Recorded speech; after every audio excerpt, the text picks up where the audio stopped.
bem.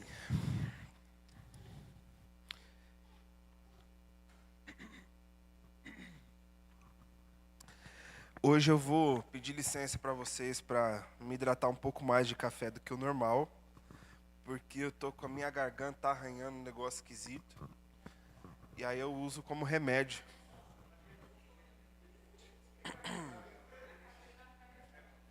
Por favor. Obrigado. Eu vou ajudando que a temperatura, né, mais o sabor agradável.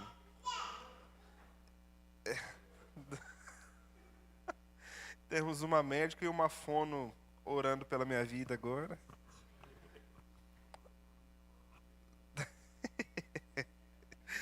Gente, na última aula, quem estava aqui na última aula? Muito bem. O pastor Felipe trouxe um conteúdo para nós aqui. E o que ele falou mesmo? O que vocês se lembram aí? Nós andamos mais um degrau, né? Entendendo a pessoa de Jesus. Que degrau foi esse? Como é que... O amor incondicional.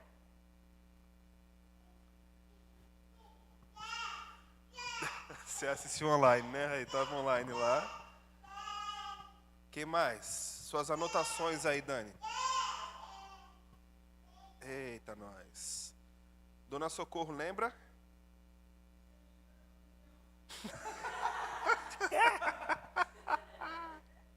Então tá bom. Então tá bom.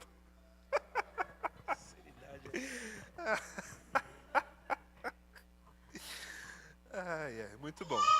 Então, o Léo lembra tudo, ele tá contando pra gente, a gente só não entende, mas ele sabe.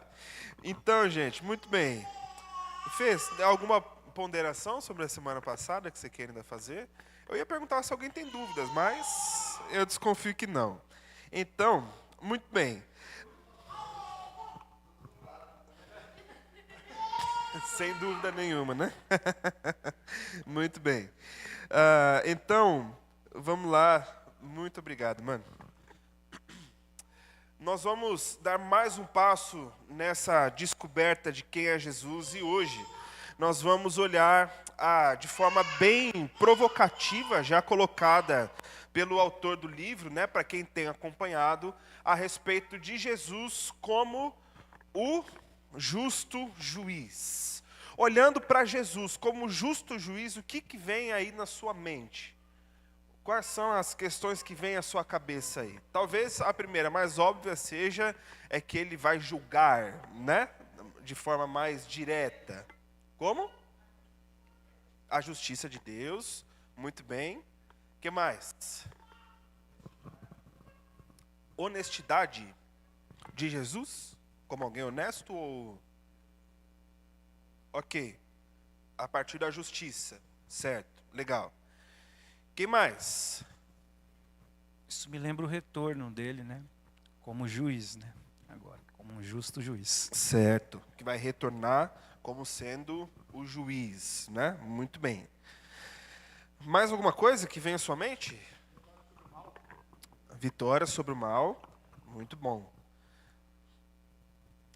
O que mais?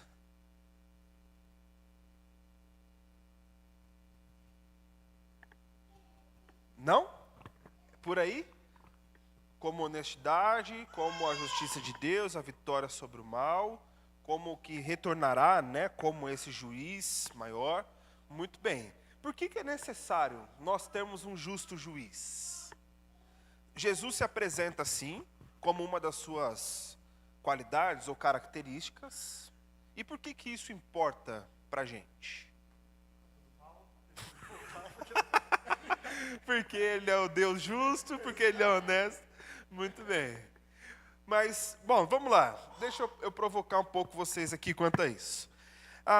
Muito na direção aqui do que o nosso livro traz, é muito interessante que o princípio pelo qual ele vai guiando a gente tem a ver com esse fator aqui no cancelamento social. Sabem o que é cancelamento social? O que é, Dani?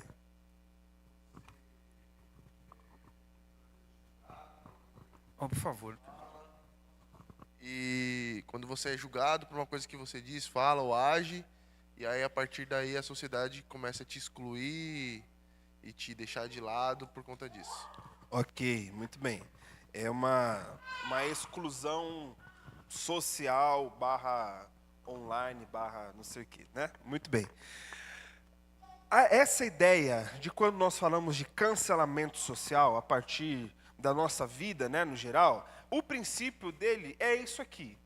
A cultura do cancelamento é um fenômeno, meu Deus do céu, um fenômeno sociocultural intensificado pelas redes sociais, em que indivíduos ou grupos são rapidamente julgados e penalizados, social, profissional ou publicamente, por comportamentos considerados ofensivos, inaceitáveis ou politicamente incorretos, sem muitas vezes investigação adequada, diálogo ou possibilidade de arrependimento.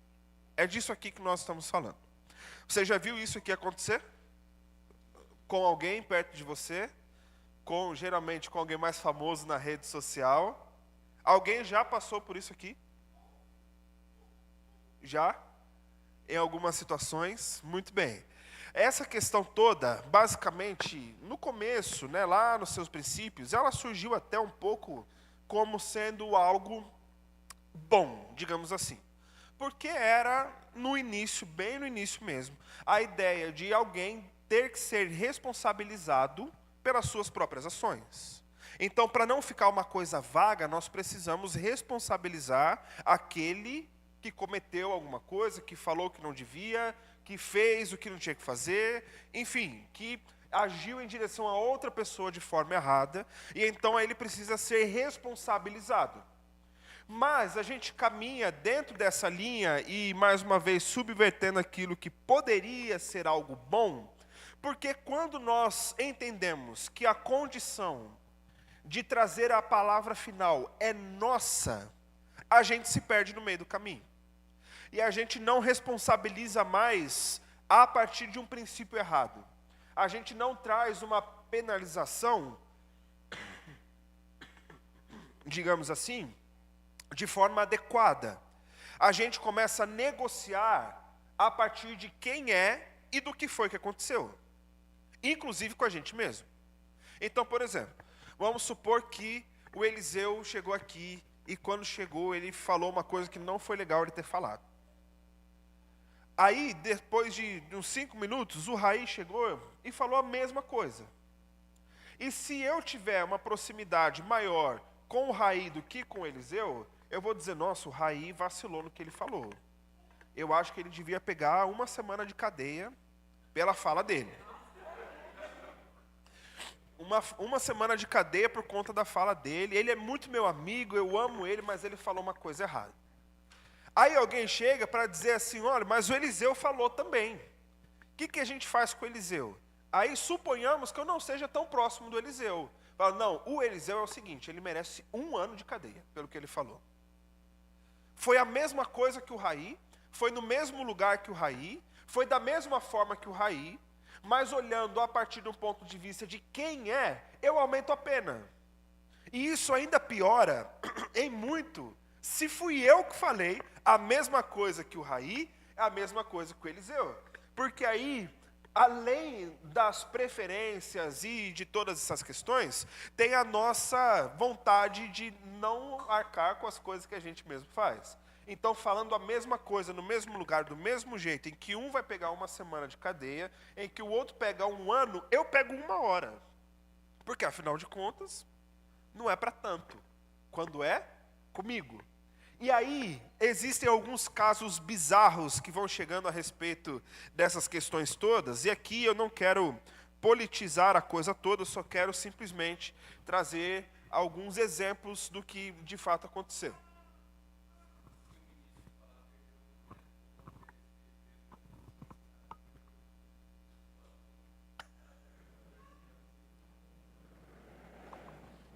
É por aí. Então, em 2021, teve um famoso ilustrador japonês de desenhos, mangá e tudo mais. O cidadão chama-se Matsumoto, nome bonito, né? esse Matsumoto, ele trouxe então, o caso dele, na verdade, aconteceu porque ele começou a trabalhar para um estúdio grande, e esse estúdio ele mexia com desenhos e questões sociais e tudo mais, e alguém foi e olhou lá no perfil dele do Twitter, né, falecido Twitter, é isso. E viu que lá na conta dele, ele seguia e interagia com algumas pessoas consideradas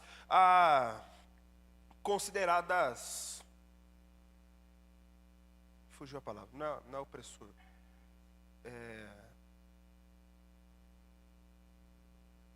Que se enquadra no nosso caso, né?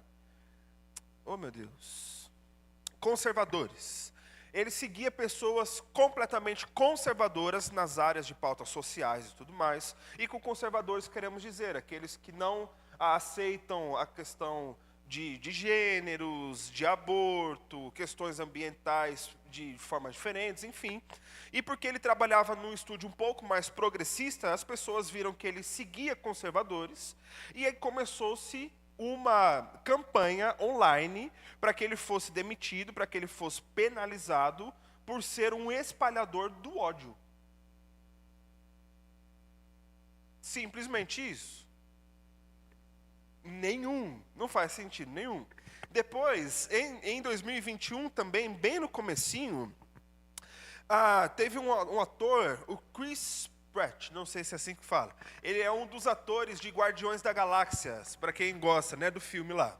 E enquanto ele fazia os papéis e tudo mais, ele começou a ter na internet também, vindo lá a partir do Twitter, Instagram, uma campanha para tirá-lo do estúdio completamente, porque ele seria homofóbico e reacionário dentro da indústria dos filmes.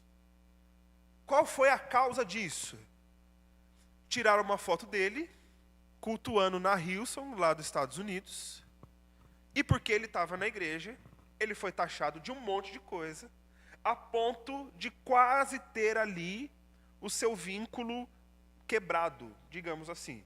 Além, claro, de ser ofendido, de ser ameaçado e tudo mais, que tem um pouco disso na rede social, né? É uma coisa que eu particularmente não consigo entender muito bem, e me lembra muito o tempo dos juízes na Bíblia. Pega um dia de curiosidade, uma semaninha, para você ler o livro de Juízes inteiro. Você pega ali rede social e alguém posta alguma coisa. Eu postei uma foto com a camisa do Palmeiras, aí vem um doido de um outro time que eu não vou dizer, e fala assim, eu não gosto desse time, dessa camisa, eu queria mesmo que você morresse, fica atento porque eu vou matar você e sua família.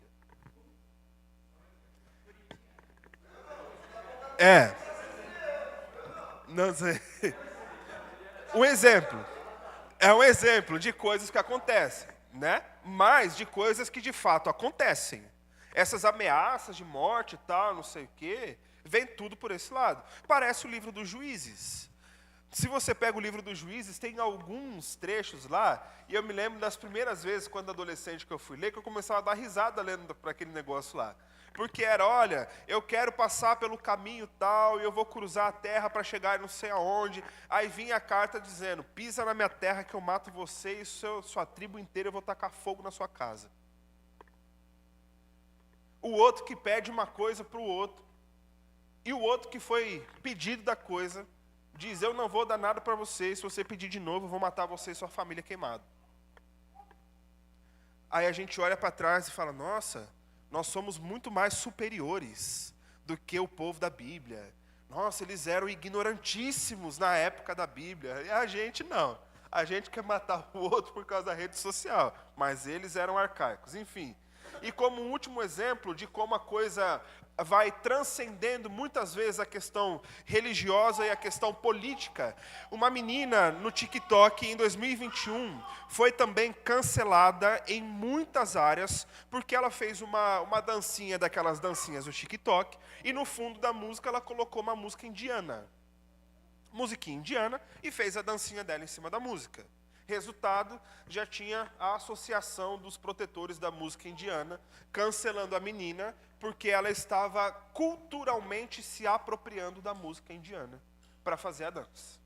E aí ela foi denunciada nas suas redes, ela foi ameaçada nas suas redes, ela sofreu uma série de acusações, porque ela estava fazendo a dancinha dela, ela perdeu a sua conta, e só depois de um tempo em que ela conseguiu dar uma entrevista para uma pessoa que estava trazendo ali várias entrevistas sobre pessoas que passaram por esse processo, só lá ela pôde dizer que é uma música que ela ouvia desde a sua infância, porque a sua avó era indiana.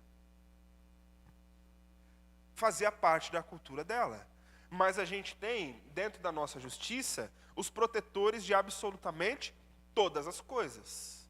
Então, se você pisou fora do meu quadrado, eu preciso exercer a justiça sobre você. Eu preciso trazer a condenação sobre você. Se você é diferente, eu preciso acabar com a sua vida, com a sua raça. Eu preciso que você praticamente morra, porque você não pensa igual eu. Se você não vai andar comigo, você não presta para nada. Se você não pensa como eu penso, você não presta para nada. Eu brinco com os meninos às vezes, né? Nas nossas brincadeiras entre a gente, que um fala, eu vou para outra igreja e tal. Eu falei, vai que eu acabo com a sua reputação. Nunca mais ninguém olha na sua cara, né? A partir de uma brincadeira, mas com gente... Tenta a sorte. Numa brincadeira, mas que geralmente a questão é essa mesmo. Se você não vai mais andar perto de mim ou fazer aquilo que eu quero que você faça, logo você precisa ser acabado e não segue sua vida para lá e eu sigo para cá. Eu preciso acabar com você. E isso é um comportamento que só replica aquilo que nós lemos na Bíblia muitas vezes e que nos traz a necessidade de compreender que a gente não tem condição de exercer essa justiça plena, mas que Jesus, sendo esse justo juiz, é aquele que nos orienta em todo esse processo. Abra sua Bíblia aí comigo em João capítulo 8, por favor.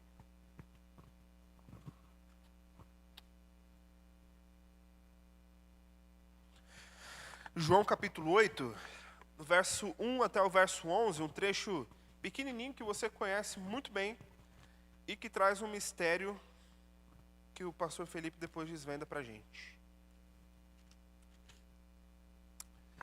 João capítulo 8, verso 1 até o verso 11. Acharam aí? Diz para a gente o texto: Jesus, porém, foi para o Monte das Oliveiras. Ao amanhecer, ele apareceu novamente no templo, onde todo o povo se reuniu ao seu redor. E ele se assentou para ensiná-lo. Os mestres da lei e os fariseus trouxeram-lhe uma mulher surpreendida em adultério. Fizeram-na ficar em pé diante de todos e disseram a Jesus: Mestre, essa mulher foi surpreendida em ato de adultério. Na lei, Moisés nos ordena apedrejar tais mulheres. E o Senhor, o que diz? Eles estavam usando essa pergunta como armadilha a fim de terem uma base para acusá-lo. Mas Jesus inclinou-se e começou a escrever no chão com o dedo. Esse aí é o pastor Felipe que vai dizer para a gente o que ele escreveu. Visto que continuavam a interrogá-lo, ele se levantou e lhes disse: Se algum de vocês estiver sem pecado, seja o primeiro a tirar a pedra nela. Inclinou-se novamente e continuou escrevendo no chão. Os que ouviram foram saindo, um de cada vez, começando com os mais velhos, e Jesus ficou só com a mulher em pé diante dele. Então, Jesus pôs-se de pé e perguntou-lhe: Mulher, onde estão eles? Ninguém a condenou? Ninguém, Senhor, disse ela. Declarou Jesus: Eu também não a condeno. Agora vá e abandone a sua vida de pecado. Não parece ir muito com os exemplos que nós colocamos aqui? Era um problema de um casal, ou de um homem e uma mulher, surpreendidos em adultério, mas eu é que vou decidir quem é que tem que pagar a pena. Nesse caso, ou como na grande parte das vezes, o lado mais fraco é que tem que se lascar. Eu é que entendo que tenho que exercer essa justiça sobre. Eu é que vou definindo o que é que vai acontecer, com uma série de furos de problemas colocados aqui no nosso meio. E a gente se assemelha quando, da forma contemporânea nossa, nós também cedemos a essas vontades ou esses impulsos de também exercermos justiça sobre as pessoas de uma forma em que nós nos colocamos como juízes e acabamos então cancelando outras pessoas. Ou na nossa era moderna, por desespero dos jovens, bloqueou no Instagram, bloqueou no WhatsApp, acabou o mundo para a pessoa. TikTok, enfim. Também, né? As relações não são mais controladas pelo que a gente fala, né? Mas eu bloqueei você. Então, um pastor Manu Mesabago, comentando que tinha uma menina lá da igreja que caminhou por muito tempo com ele, ela começou a dar uns vacilos e ele falou, ó, eu não quero que você fique fazendo isso, tal. Ou se você quiser fazer, você faz, mas eu não quero ver a sua vida nos seus vacilos que você está fazendo, tudo bem? E ele falou, e ele pegou pesado, e ele foi duro com ela, e ele exortou, e ela não reclamou em nada. Mas chegou o dia que ele não aguentou mais ver, e ele foi lá e bloqueou ela no WhatsApp. E ela foi mandando mensagem, a mensagem não chegava. Ela foi no domingo, depois de algum tempo sem ir para a igreja, foi no domingo chorando, dizendo, não acredito que você teve coragem de fazer isso comigo. Depois de já ter exortado, de ter brigado, de ter quase xingado a infeliz da menina, o problema foi ter bloqueado. E ela voltou para a igreja, e a amostra de amor do pastor para ela era desbloquear. É o nosso tempo hoje. A gente bloqueia, a gente exclui. Aliás, talvez se você perguntar para uma grande parte aí dos mais jovens, é melhor levar pedrada do que ser, né?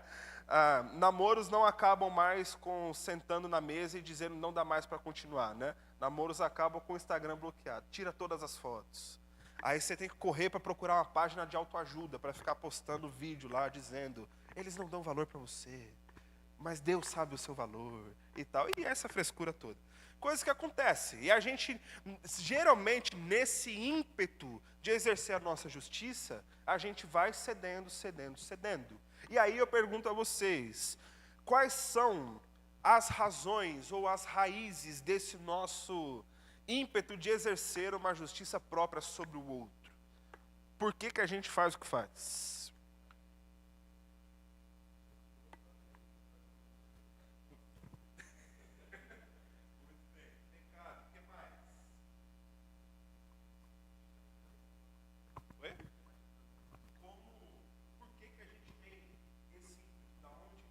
Quais são os fatores que movem a gente a querer exercer essa justiça a custo da reputação, da vida do outro, enfim?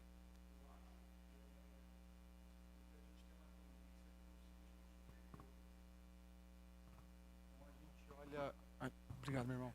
A gente tem essa tendência de se sentir superior, né? Então, até mesmo a falta de perdão, que é o que alimenta o cancelamento social aí, a cultura do cancelamento, é justamente porque a gente entende que as pessoas não merecem, porque elas estão rebaixadas, né? Elas estão num nível diferente do nosso. Né? O que mais? Transferindo a culpa, muito bem, também. Transferindo a culpa, né? Aquilo que eu deveria olhar para dentro de mim, eu estou olhando para aquela pessoa. Muito bem.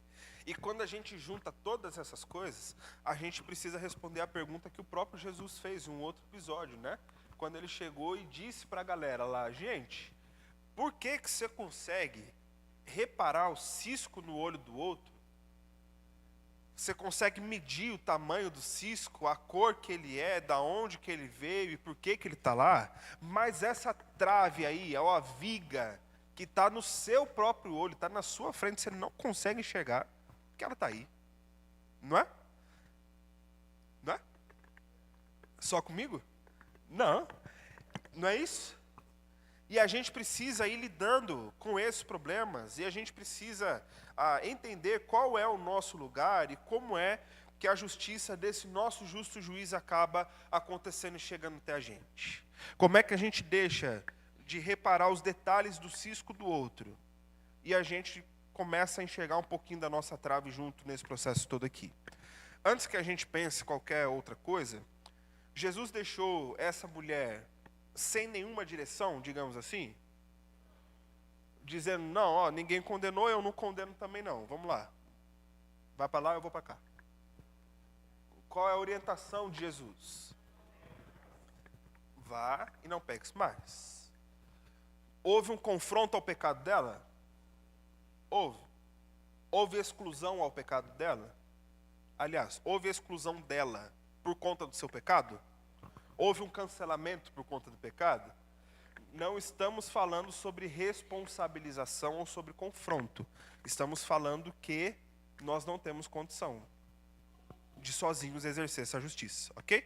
Então, por que a gente precisa tomar cuidado com esses cancelamentos e esses detalhes todos? Primeiro, porque o cancelamento como um todo, nesse processo que acaba atingindo a gente, ele é algo orgulhoso.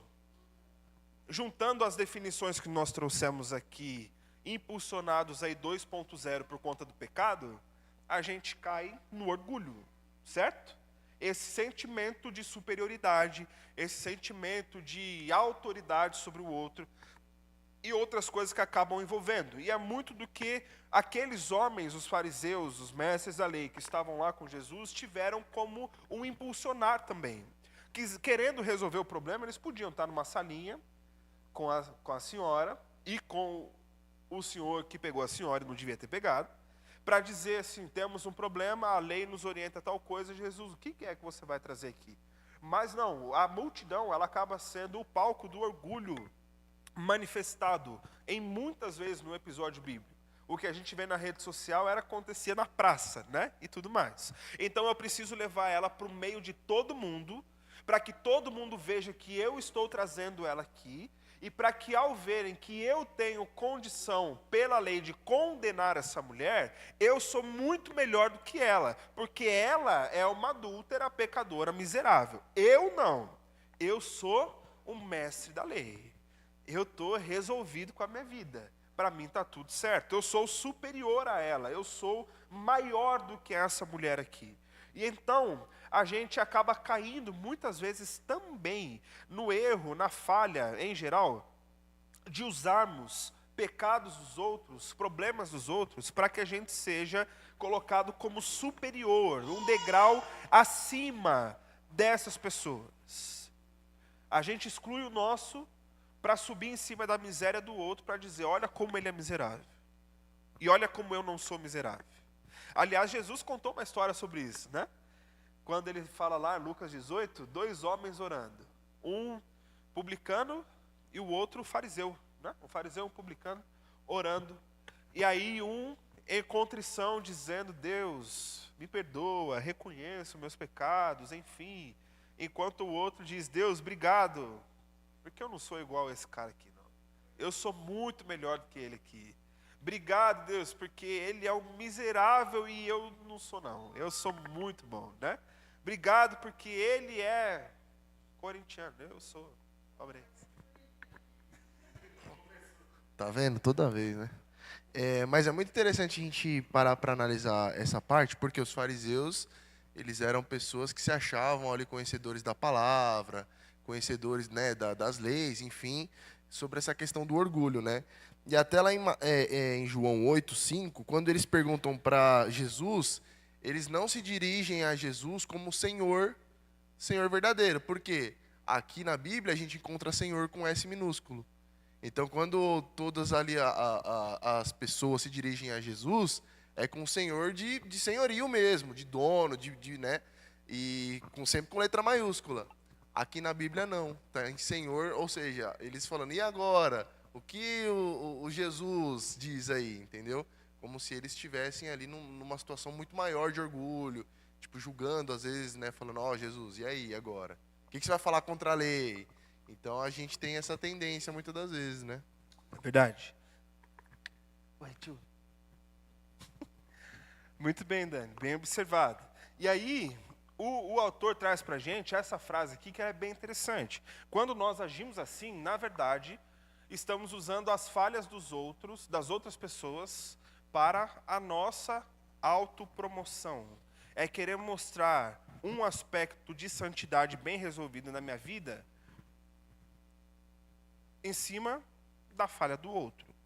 Uma coisa para você guardar no seu coração. Quando você conhecer alguém que é muito santo, que quase não peca, que ele praticamente está fazendo um favor a Deus em ser crente. Alguém que conhece todos os aspectos da Bíblia do que tem que fazer. Se prepare, porque não dá um ano para você descobrir que aquilo ali é só uma fachada geral. Fui generoso. Fui generoso com um ano, né? Fui generoso com um ano. São 2 almoços. É isso. É isso.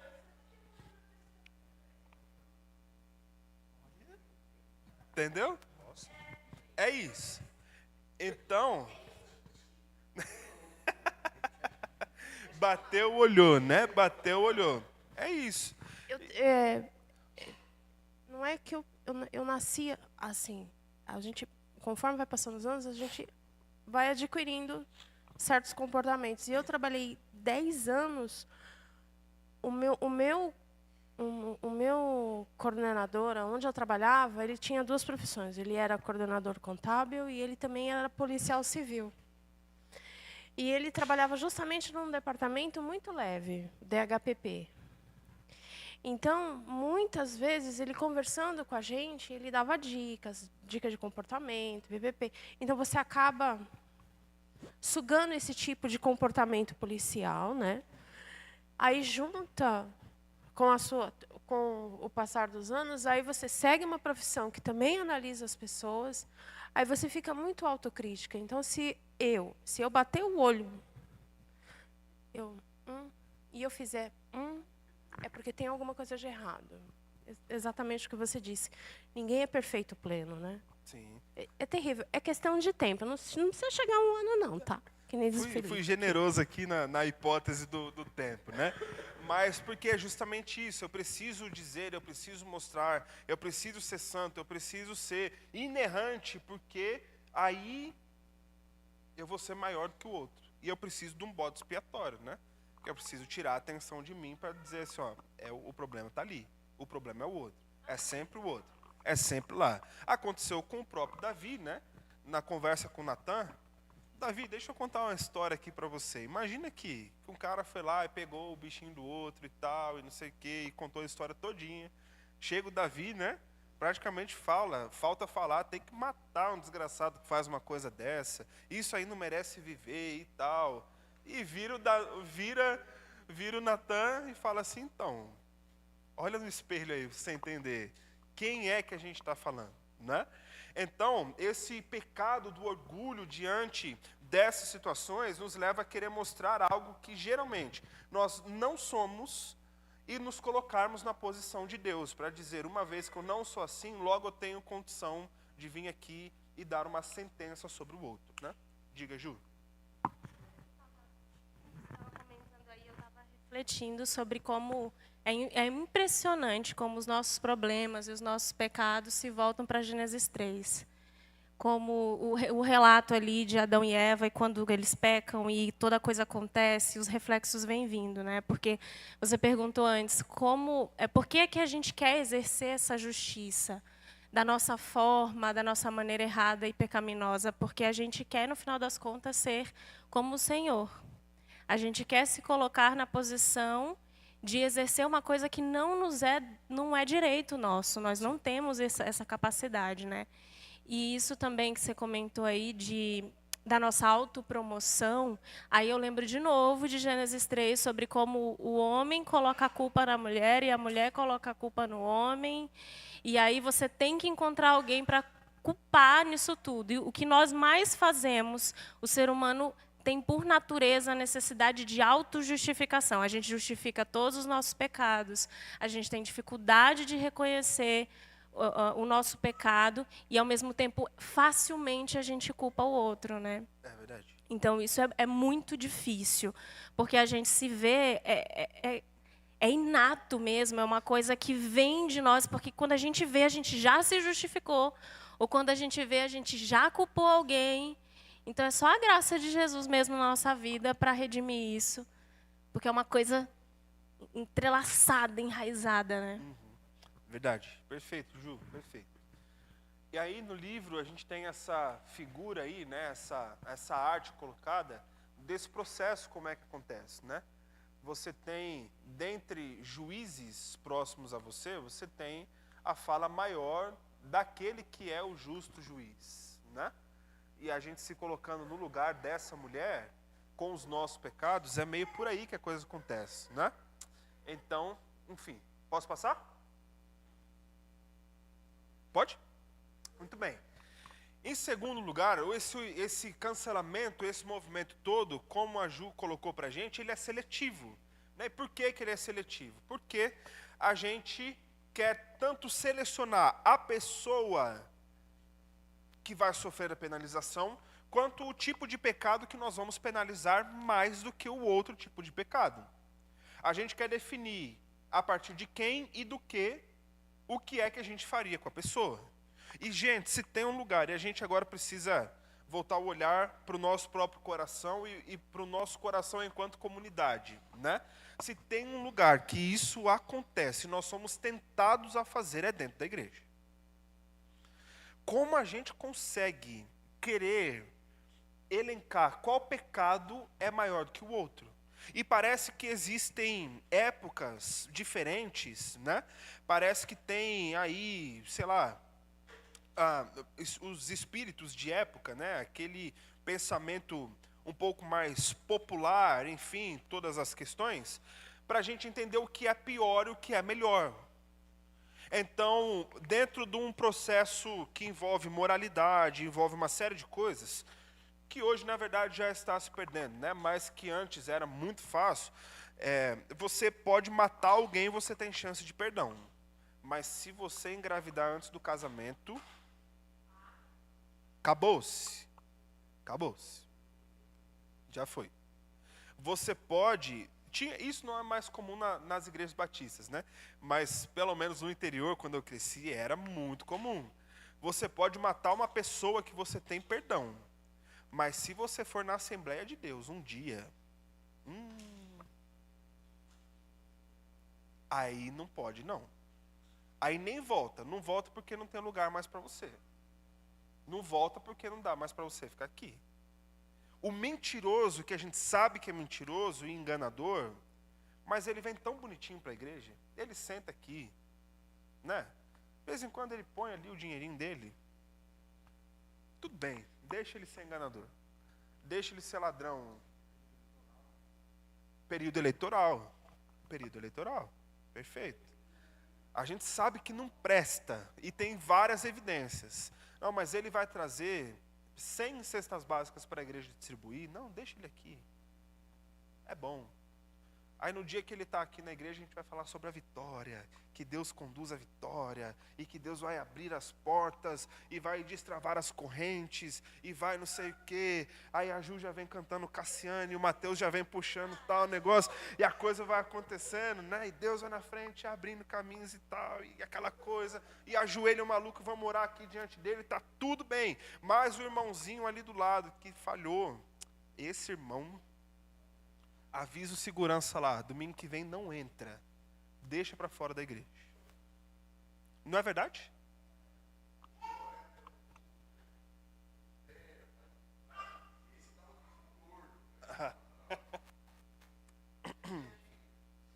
Eu me lembro de uma das primeiras questões que eu vi, que presenciei a respeito dessa questão, né? Um rapaz e conversando com um outro pastor lá de Campinas. Na igreja desse pastor, o vice-presidente dele, que era também o presidente do corpo diaconal lá da igreja, era um homem muito rico, cheio de posses e tal, não sei o quê. E quando começou o movimento da Lava Jato, e tal, apareceu no jornal quem? O rapaz. E isso... Tem a parte boa, né? E esse rapaz, então, que foi ali citado, né, que é achado... dentro ali das investigações, chamaram ele para conversar e tal, porque o pastor da igreja recebeu uma intimação para ir depor também. Porque ao quebrar o sigilo bancário, eles viram que tinham transações altíssimas desse rapaz para a igreja. Ou comprando coisas que foram entregues na igreja. Então, era um irmão com muitas posses, Que, por exemplo, precisamos comprar 1000 livros para EBD. Não, deixa que eu compro, eu pago. Então, é presente para a igreja, leva para lá. Acabou. E dentro disso, eles começaram a desconfiar que podia estar havendo um envolvimento ou usando a igreja como meio de lavar dinheiro. E aí, vai lá o pastor da igreja com uma galera para ser interrogado, para saber o que é que estava acontecendo. E quando a coisa começou a ser apurada ali, viram que ele, de fato, estava envolvido no escândalo, ele foi preso e tudo mais. E aí, chegando lá, a liderança reunida, como é que nós vamos exercer a disciplina com esse irmão? Por que disciplina com esse irmão? Por quê? Não precisa. Mas como é que vai acontecer? Não, ele não. Ele está aqui desde sempre. Ele que comprou isso daqui, ele que doou não sei o quê, foi ele que fez não sei o quê. Não precisa. Não, imagina. E aí isso piorou, porque foi o pastor com uma outra pessoa visitá-lo no presídio que ele estava preso, e ele falou assim, gente, se preocupa não.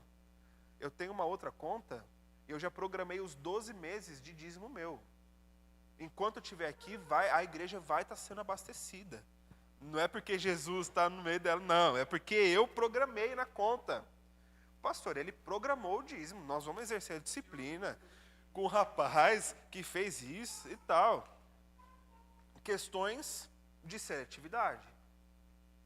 E é isso que a gente vai perdendo a mão no fim das contas. Então, a gente acaba entrando nesse movimento do que a Ju trouxe para a gente. Negação e terceirização. A gente acaba vivendo no meio desses dois pontos. Ou a gente está de um lado, ou a gente está do outro. Por quê? Quando nós pensamos no processo de negação, é o não reconhecimento dos nossos próprios pecados. Certo? Então, não peco tanto quanto o outro. Ou então, eu tenho evidências, eu tenho os direcionamentos bíblicos que me mostram, eu tenho uma série dessas coisas, mas não. Eu fujo de uma autoanálise do meu próprio coração para ver se eu não estou, de fato, caindo nesses pecados ou sofrendo com essas questões de forma específica. Ou então, ainda que eu tenha pecado, não pequei tanto assim quanto o outro que peca da mesma forma lá. Eu tomo muito café, mas não tomo tanto quanto o outro que toma ali. Ele toma mais. Percebe? Mais ou menos é essa a ideia. Então, de um lado, negamos para nós. Do outro lado, nós queremos terceirizar. Então, eu vou atribuir ao outro aquilo que nem eu mesmo aceitaria. Voltando ao primeiro exemplo do que conversamos. Se eu falei alguma coisa, não foi tão pesado assim. Mas se o outro falou, ele tem que apodrecer 10 anos na cadeia pelo que ele falou. Ele tem, eu não tenho. É ele. É muito do que acontece no nosso movimento de igreja, né? Pastor, tem que fazer não sei o quê. Beleza, irmão, começa lá. Eu não. Não. Você que é aí. Você que recebe para isso, né? Eu tenho um ódio dessa frase. Não ouvi aqui. Mas eu já falei para vocês. Dizendo... Oi? Ainda. ainda. Como diz, né? Ainda não aconteceu, mas quando acontecer, haverá sinais, né? Do que aconteceu. Que eu já ouvi outras vezes, né? Dizendo lá no grupo de discipulado, gente, leiam a Bíblia e estudem e tal. Eu não, pastor. Você que recebe para fazer essas coisas, não sou eu. Eu trabalho. Eu não, sou o maior vagabundo da humanidade. Não, é isso, enfim. Eu não, você. Você é que tem que fazer. E a gente atribui isso nas questões de pena de pecado também. Eu seleciono aqueles que serão. Para ele, tem que ser tudo. Para mim, nada. Porque, no fim das contas, é o que o autor trouxe nessa frase, muito boa também, quando ele escreve, né? Todos nós temos pecados e falhas, que são muitos. Contudo, queremos misericórdia para nós e condenação para o outro. Para mim, brandura. Para o outro, o peso da lei. Para mim, uma repreensãozinha para não passar em branco. Para o outro, apedreja. Melhor apedrejar porque a gente, né, precisa manter os bons costumes e, enfim, a coisa toda. No fim das contas, como no texto a gente percebe a seletividade também, nesse sentido, desse cancelamento da moça que nós lemos aí. Cadê? Cadê o homem que estava junto com ela? Cadê o infeliz que foi lá e fez também o que não devia falar? E aí eu preciso dizer para você, tire as questões contemporâneas ideológicas da sua cabeça nesse momento, tá? Tente analisar o mais friamente a partir dos textos. Porque, de novo, nós estamos encontrando em Jesus esse justo juiz, mas também estamos achando em nós alguns resquícios e detalhes de mestres da lei, acusadores e juízes terrenos. Porque, no fim das contas, a lei de Moisés, naquela época, de fato, trazia a questão do apedrejamento. Mas não era para a mulher adúltera. Era para quem? Para o casal. O casal que adulterou. Cadê o infeliz colocado junto lá? Porque, no fim das contas, se alguém comete adultério, ele não comete sozinho, né? Geralmente. Não é sozinho. Não é, sei lá. Cadê o infeliz?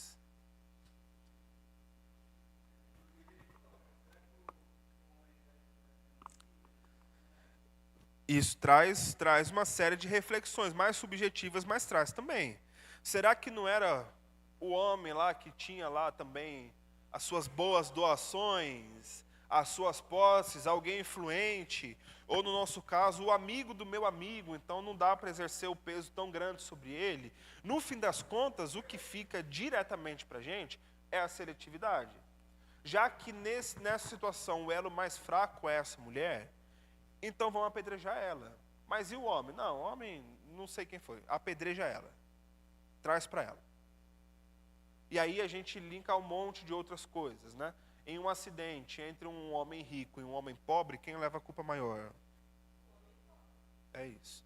Se um rico atropela o pobre, provavelmente dali uma semana o rico está de volta com seu carrão pelas ruas da cidade desfilando. Mas se o pobre atropela um cara rico,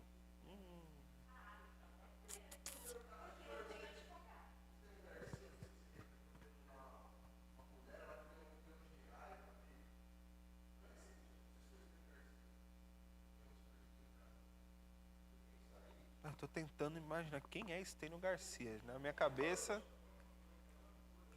o ator.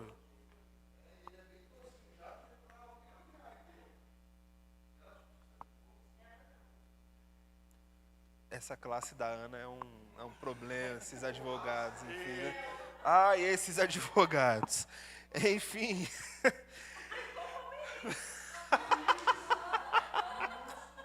Não, senhora. Não, senhora, não me venha com essa, não. No fim das contas, gente, é muito isso. Enquanto, em nome da Bíblia, muitas vezes nós queremos exercer esse peso do julgamento, a Bíblia em si, ela baliza todos os pecados de uma mesma forma. Consequências diferentes, mas continua sendo pecado. Para quem quer que seja que cometeu, não dá para ser seletivo nessa hora. Por isso que a gente precisa fugir desse tipo de conduta. E aí o que nos ensina muito também é o ensino e a didática do que Jesus está fazendo aqui com eles. E convenhamos, Jesus, o mestre que foi, né? Ele fazer esse movimento de traz a pedra aí, então vamos lá. Vocês que estão com a pedra na mão, tem a piadinha do Pedro. Eu já contei do Pedro aqui? A gente ouviu no encontro de casais, né? Foi verdade, você salvou minha piada. Eu não vou contar então, deixa, daqui um ano eu conto de novo. Mas, rapidamente, vamos fazer assim, ó. Mateus é 1, Felipe 2, Soninha 1, Ronald 2, Silvinha 1, Raí 2, Dani 1, Dani 2, tá? Irmã Socorro 1, Ana 2, Danilo 1 e o Léo 1,5. Grupo 1 desse lado, grupo 2 desse lado de cá. Bora, separar rapidinho? Vamos lá? Grupo 1 de um lado, grupo 2 do outro. Para cá. Para minha esquerda, sua direita. Eliseu, você consegue descer um minutinho? Então, soma aqui. olhando para o nosso texto, vamos responder a pergunta aqui bem rapidinho. O que Jesus fez, a forma dele agir ali, e como ele nos inspira a imitarmos o seu ensino em nossas vidas. Como é que a gente, hoje, que não tem ninguém na praça para ser apedrejado, mas tem todas as outras questões, como é que olhando para o que Jesus fez, o que ele ensinou, a gente consegue aplicar hoje para a gente, tá bom? Pode virar a cadeira aí, mas junta aí, olho no olho, vamos lá. 5 minutinhos?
Um minutinho, mais um minutinho.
Vamos lá?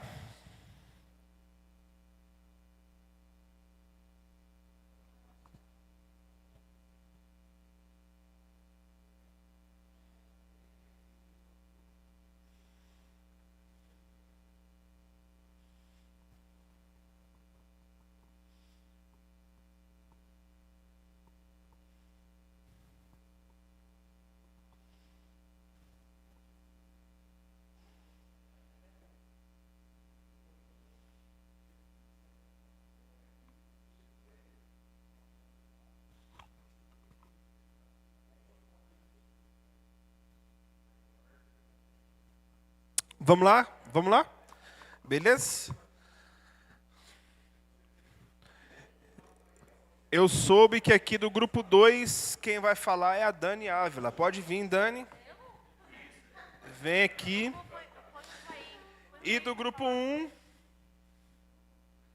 Soninha foi eleita para ser aqui a nossa porta-voz. Pode vir, Dani, por favor.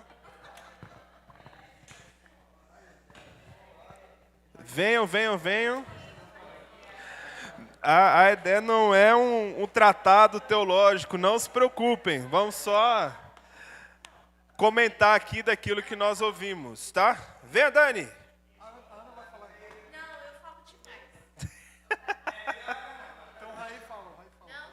Então, para melhorar, Ronald, por favor, leva o microfone, deixa ela falar dali sentado, que aí...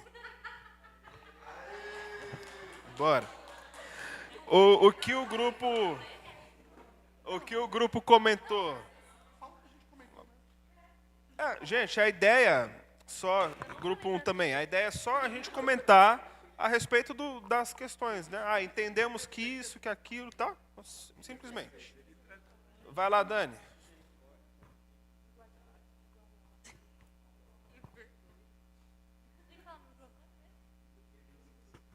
Se você não quiser, não precisa não, só o pessoal ouvir aqui. Eu estou tentando te ajudar, Dani. Vai lá. Olá, grupo. Olá, grupo. A Dani tá respondendo aqui.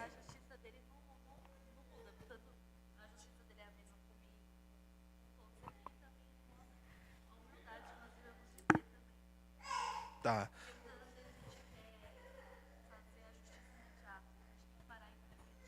Sim.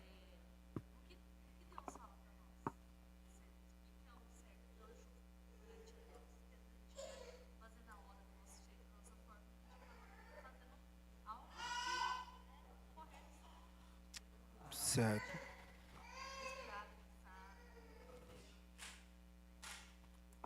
É isso? Aí, ó, tá viva ainda, coisa boa. Muito bem. Então, repete, Dani, o que você disse no Agora microfone. pelo microfone. Vai lá. Eu seguro o microfone. Eu falei assim que Deus, ele é justo com todos. A justiça dele é a mesma para nós. E ele mostra que nós devemos ter a humildade de parar e refletir.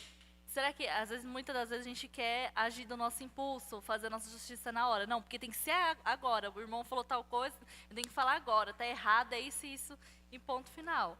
Mas não, Deus fala para nós pararmos, refletirmos e ver o que Ele espera de nós também, né? Muito bem. Palmas para o grupo 2. Palmas.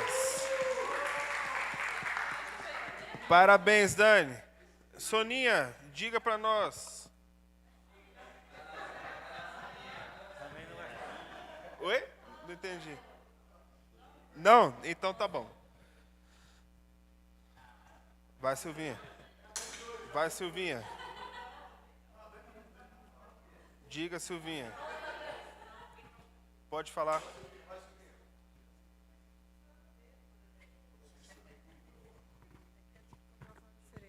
Não existe pecadinho nem pecadão. O pecado pesa da mesma forma para todo mundo. Eu estava aqui com um versículo na cabeça, vocês falando em outro, eu refletindo aqui por causa do ensino das crianças. Romanos 3:23, Deus fala o quê? Porque todos pecaram. Não existe pecadinho, não existe... ela roubou um grampo do meu cabelo. Ela roubou o grampo. Uhum. A Dani foi lá que ela falou, tem um monte de clipes ali. É o pecado dela. É o pecado dela. Gente, Sim. vamos parar de pecar, refletir antes de fazer. Eu não vou pegar não, Deus vai me chegar pronto. Boa. Mas teve outras conversas melhores do pecado. Nós temos que refletir antes de cometer o erro, para não cometer. E lembrar que lá naquela cruz, ele derramou aquele sangue por causa do pecado que você vai fazer agora, daqui a pouco. É isso aí. Muito bem. Palmas para o grupo 1, gente. Muito bom. Parabéns, Silvinha. Desculpa aí, meninas, pelo constrangimento. Peço desculpas, mas não me arrependo. Brincadeira. Então, mais uma ilustração que o livro traz, né? Essa eu acho bem interessante, né? Com Jesus, então, se colocando no lugar, né, da proteção dessa moça aí, e as pedras não chegaram, né? Então, para finalizarmos na hora, nenhum pecado é maior que a graça de Deus. Não importa qual seja a sua limitação, seu erro ou sua perversão, Jesus não o condena. O justo juiz veio ao mundo para nos conceder perdão judicial, para nos absolver da culpa de uma vez por todas. Então,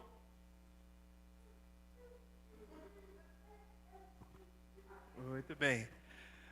Alguns pontos aqui, lições práticas, para que a gente possa colocar mais em prática possível isso tudo que nós aprendemos e não ser só conversa jogada fora. Em primeiro lugar, não aceite se colocar na posição de juiz. Não dá certo, não conseguimos, não é o nosso lugar. Em segundo lugar, não caia no orgulho ou na seletividade de pecados. Pecado é pecado e pronto, e acabou. Grave a frase na sua cabeça. Deus é bom, o diabo não presta e nós somos todos mais ou menos, bem mais ou menos mesmo. Todo mundo junto. Terceiro lugar, busque e ofereça misericórdia. Por uma questão de agendas e Deus e tudo mais, calhou de nós pensarmos sobre isso no dia em que à noite o pastor Felipe vai pregar sobre isso na nossa série, a igreja como um lugar de misericórdia. Não combinamos, mas Deus pôs na agenda dele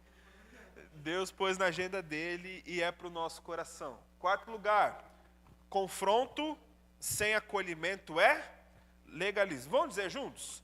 Confronto sem acolhimento é legalismo. Fuja disso, por favor. Confronte o pecado. Precisamos confrontá-lo. Mas nós somos chamados a acolher aqueles que são pecadores, da mesma forma. E por último, seja um procurador do justo juiz. Quis aqui colocar no termo jurídico, né? O procurador é aquele que vai executar as sentenças, digamos assim, né?